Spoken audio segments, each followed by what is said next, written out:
This video contains spoilers for the following. In early 2017, I completed basic training for the United States Army, and I was shipped out to my first duty station. It was over 4,000 miles from home, in a place that was totally foreign to me. The love of my life became my fiancée, and I was embarking on a journey that I wanted since I was 10 years old. Life was exciting. My military career didn't exactly hit the ground running, as I had some setbacks adjusting to the lifestyle. I failed with regularity and scarcely with grace, but I was ready to turn things around. I wanted to do all the high-speed things. I wanted to jump out of planes, kick in doors, and all that other cool warfighter stuff. It was going to be a long road, but things would work out. I'm a hard worker, something I admittedly forgot in those early days, though I was finding my way again. My future was bright. Then later that year, I received news that would change my life forever. Not long after my 20th birthday, I sat in an army hospital as a doctor delivered devastation. You have lymphoma. I was speechless. A cancer diagnosis was something I never thought I'd have to deal with, let alone at a young age and in good physical condition. There was no rhyme or reason to it, it just happened. For the next year and a half, I would battle cancer. I'd love to tell you that I fought valiantly, but that wouldn't quite be the reality. I was angry and confused, and despite an excellent prognosis, I often felt hopeless. It felt like the career I had wanted since childhood was being snatched away from me for something that wasn't even my fault.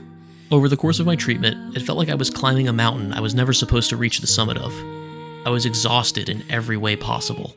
But those closest to me never gave up the hope for better days, and their faith in that future rubbed off on me. Hope is an immense part of my life. I'm a Christian, so my entire worldview is predicated on hope for a better future. To me, there's never a situation too bleak. There is always hope. This belief is so deeply ingrained that it bleeds into my taste in media. My favorite things typically involve struggles against impossible odds where there's seemingly no hope. There's no night too dark that the light of hope cannot overcome. You may be familiar with the hit manga/anime Attack on Titan. Though the series has been wrapped up for a couple of years now, it still garners massive attention. It is a story that has continually resonated with people. There are a myriad of reasons for that.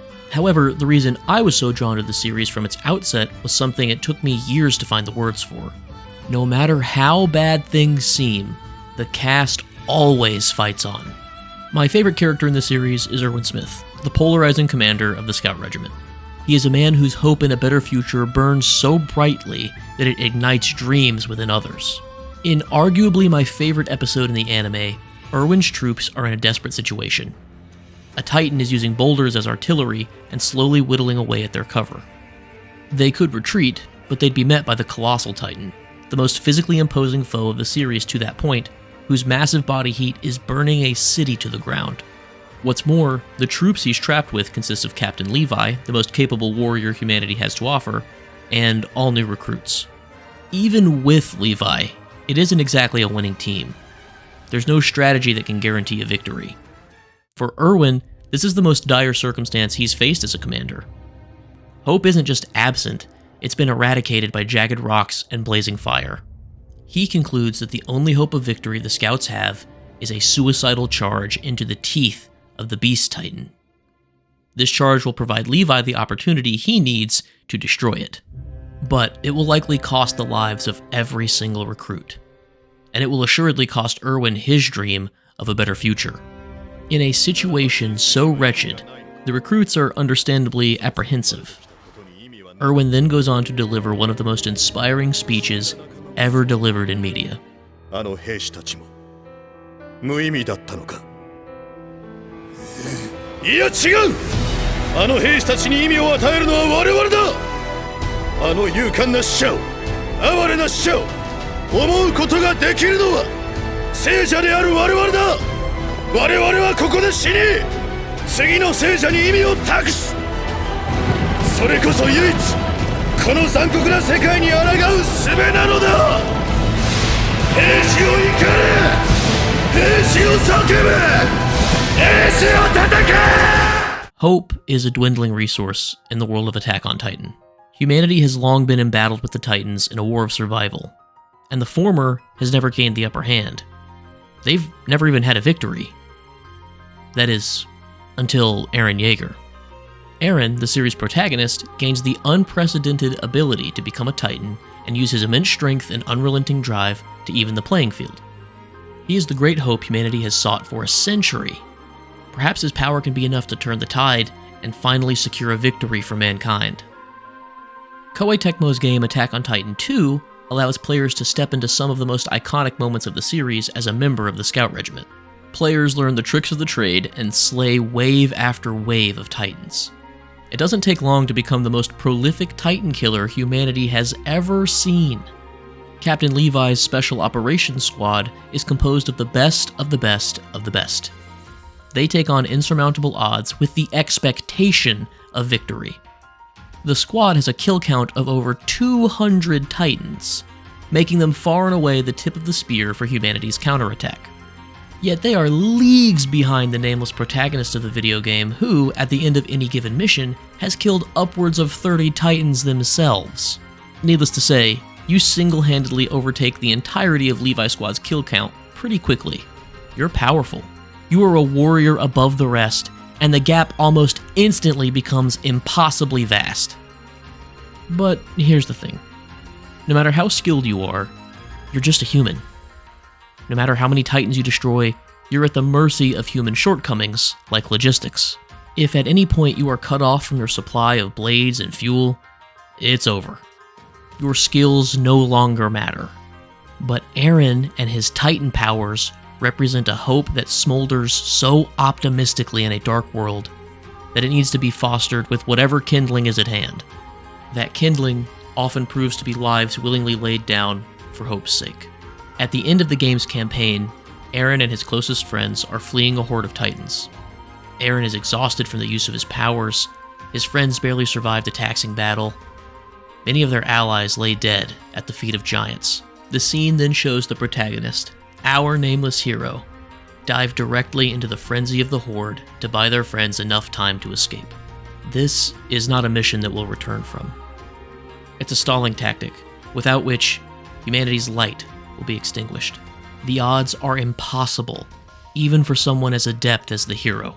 But rather than be dismayed by despair, the hero chose to fight for hope, to commit the flame of their life to the kindling of sanguine dreams.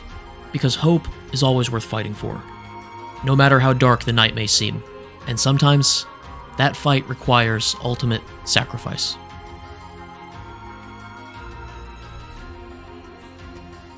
Few stories understand the profundity of sacrifice for hope like Halo Reach, itself a tale about spitting in the face of the imminent.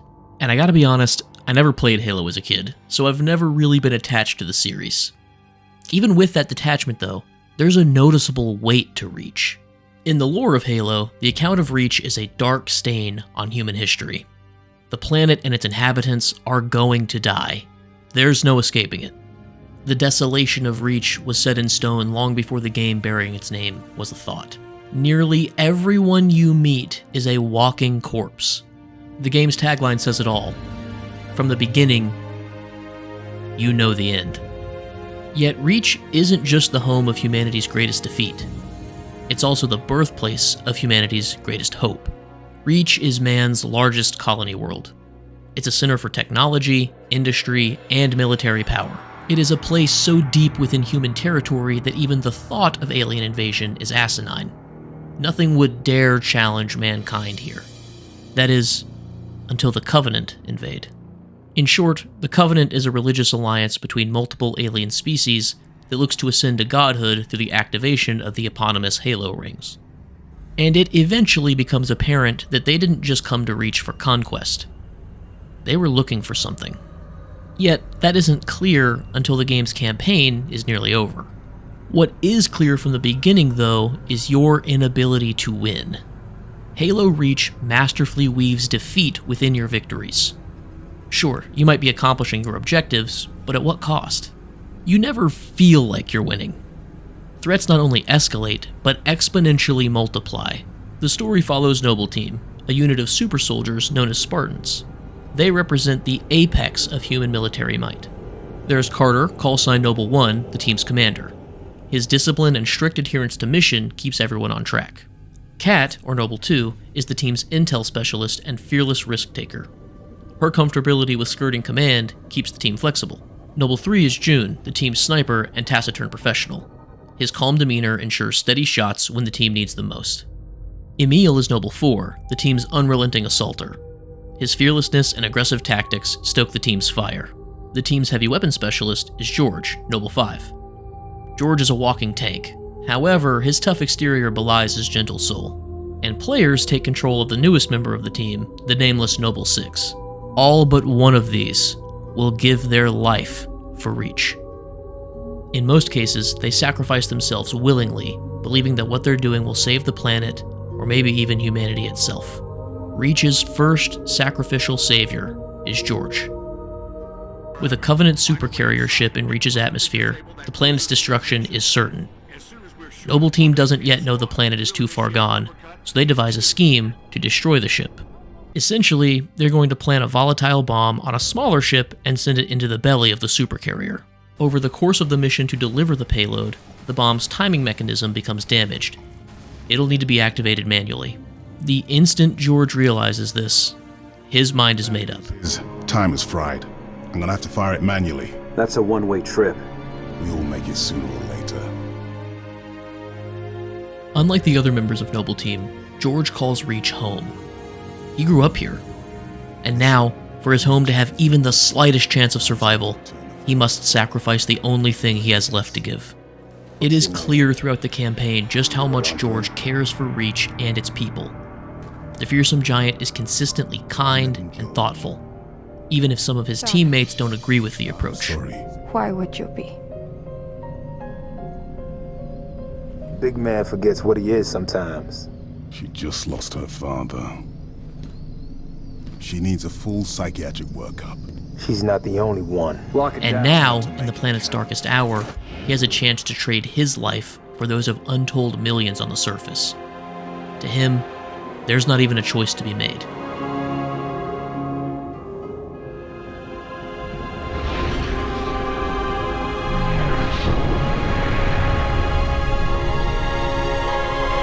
George's sacrifice will never be forgotten.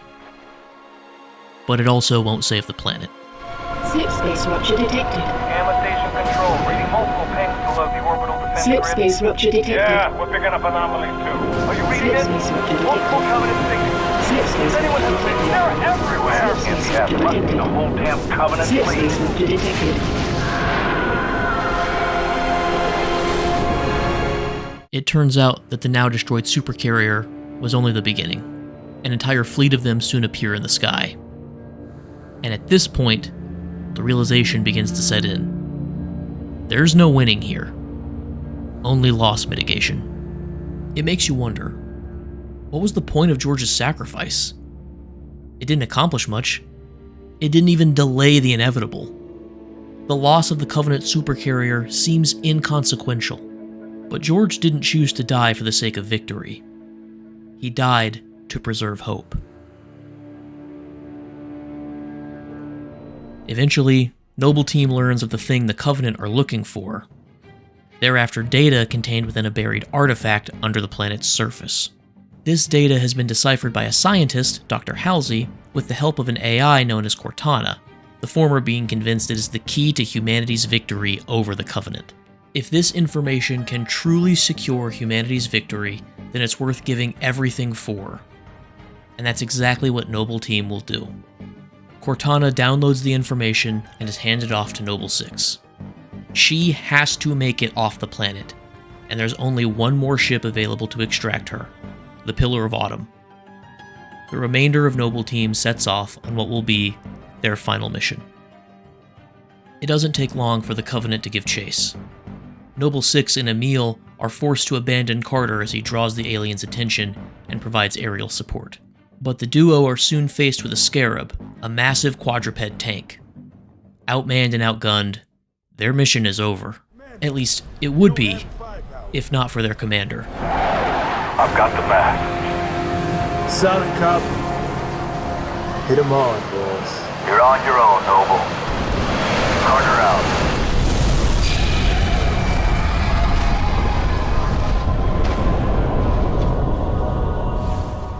Carter's sacrifice isn't the last. Emil shortly thereafter gives his life to protect the vessel that will deliver Noble 6 and Cortana to the Pillar of Autumn. Finally, Noble 6 makes the choice to stay behind on the doomed planet to ensure the Pillar of Autumn's escape, defiantly taking control of a massive piece of artillery to lay waste to incoming Covenant air support. 5 of the 6 team members die in the Battle of Reach, almost all of them generously forfeiting their lives for hope to live on. And that's the thing about hope.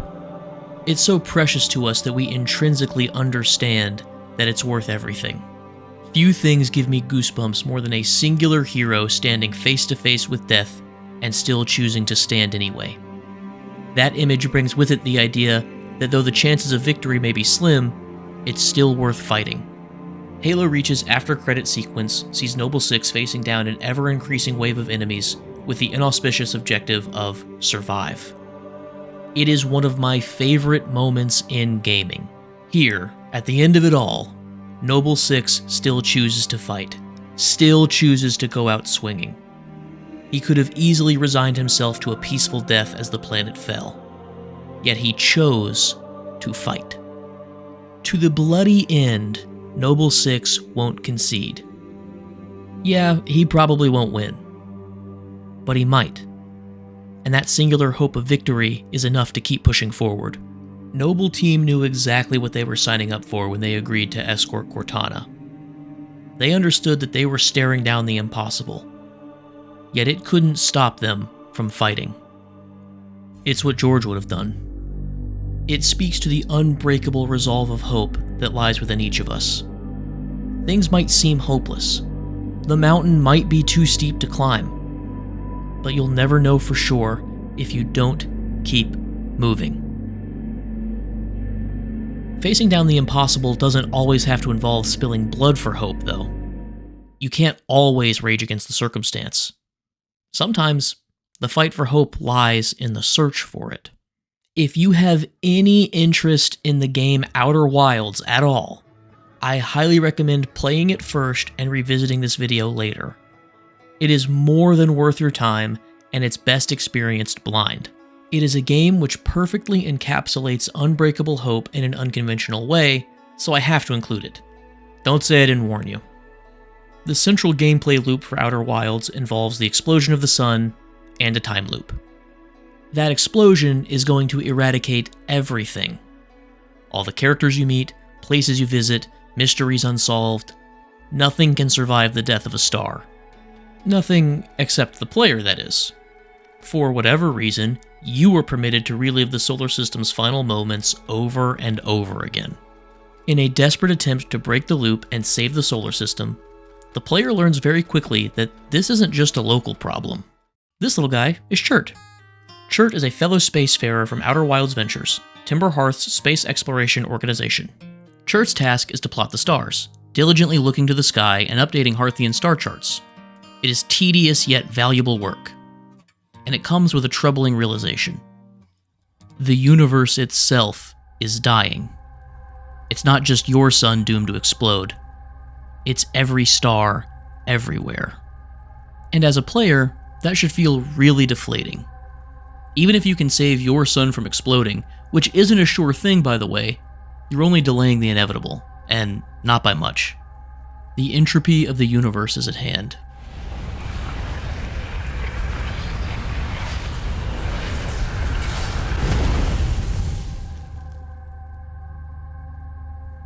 But if you're anything like me, you didn't think about that grim unavoidability.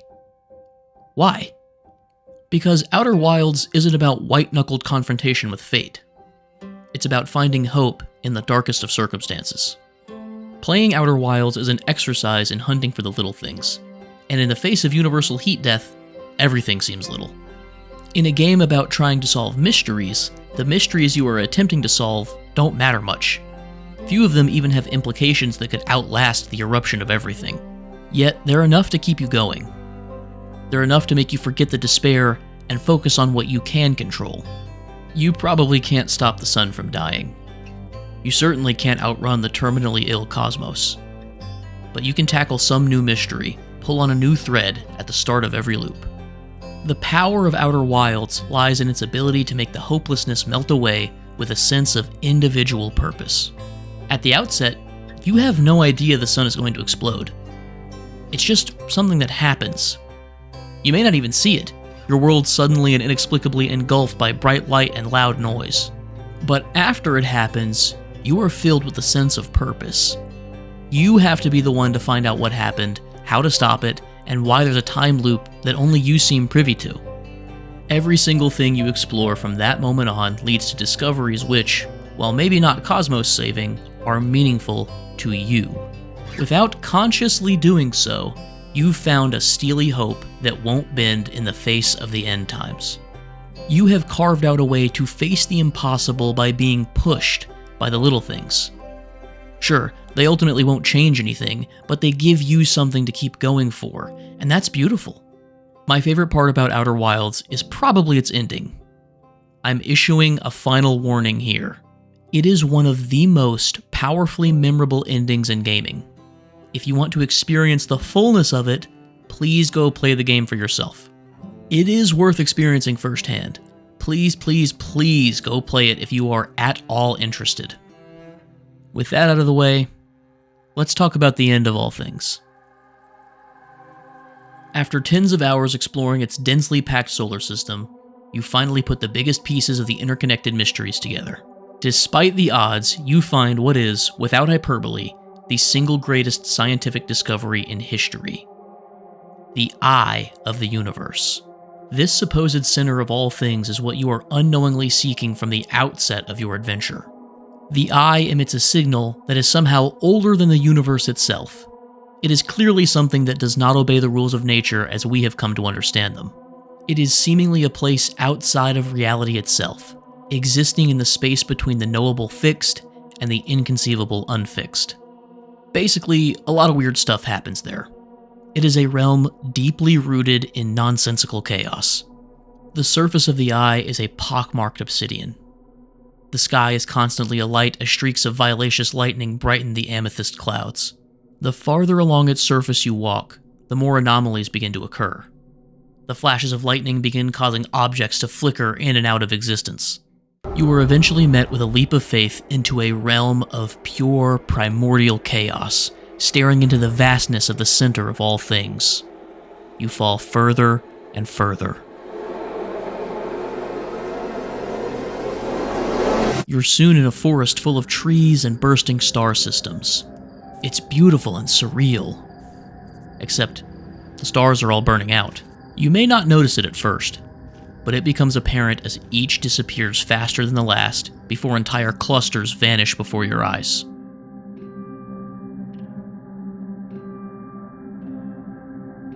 The forest becomes dark and quiet. You have no choice other than to press forward, wandering into the unknown darkness. In time, though, you begin to find the friends you've made over the course of your planet-hopping adventure. And something really special happens. After all of your allies are gathered, they do what any sensible friend group does. They perform. They lift up a song. And after having played the game, it's one that you hopefully recognize.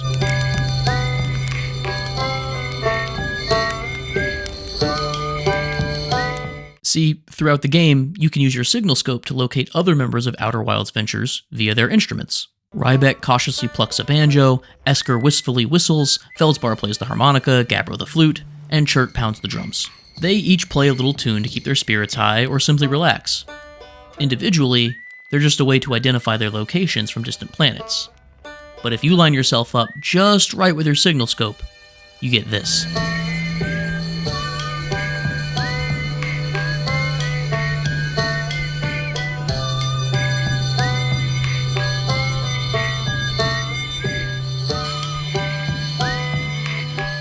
Suddenly, the parts all come together in an anthem symbolic of the unity you all share as friends and explorers. That same song makes an appearance here at the end, and it culminates into this.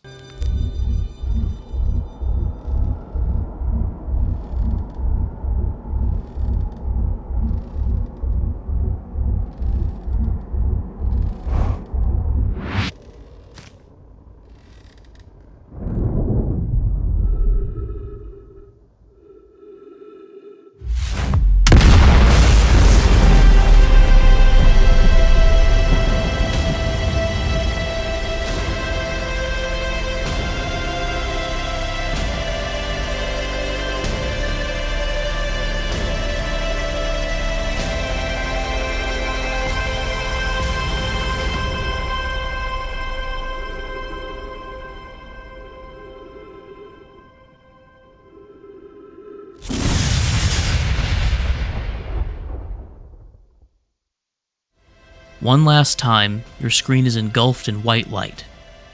Rather than being forced to start over, though, you are finally permitted to move on. The universe is born anew, all because you chose not to give up. You chose to pursue hope in the little things, and it ended up being the key to saving everything. Because of you, the universe doesn't have to resign itself to death. It gets fresh life. You won't be around to see what that means. The credits roll before you get any large implications about your decision. But your hope, your resolve in the face of the insurmountable literally created a light that would allow others a chance at life. That's the power of your hope. And you didn't even have to fight for it. You just needed to find it contained within the reasons that kept you going. I don't know what you're going through. Maybe you're staring up at a mountain that feels impossibly high. Maybe you've been climbing for a while and you're tired. The air is thin and the summit is a pipe dream. You're at the end of your rope and you're ready to give up. However, within you, within all of us, is the seed of unbreakable hope.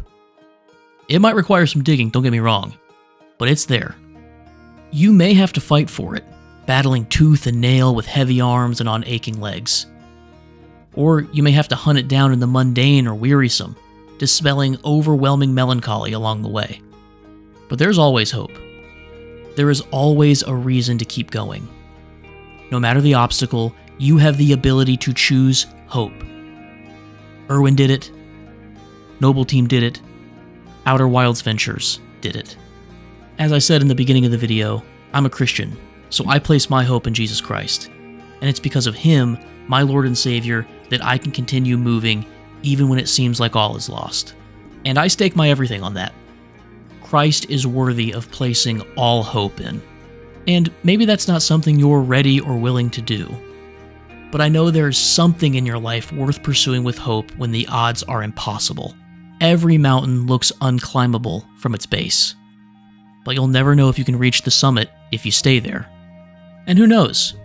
If you arm yourself with hope, you might reach a summit you were never supposed to see. Thank you for watching. My hope is that you never stop clinging to hope. God bless. Jesus loves you, my friend, and so do I. Peace.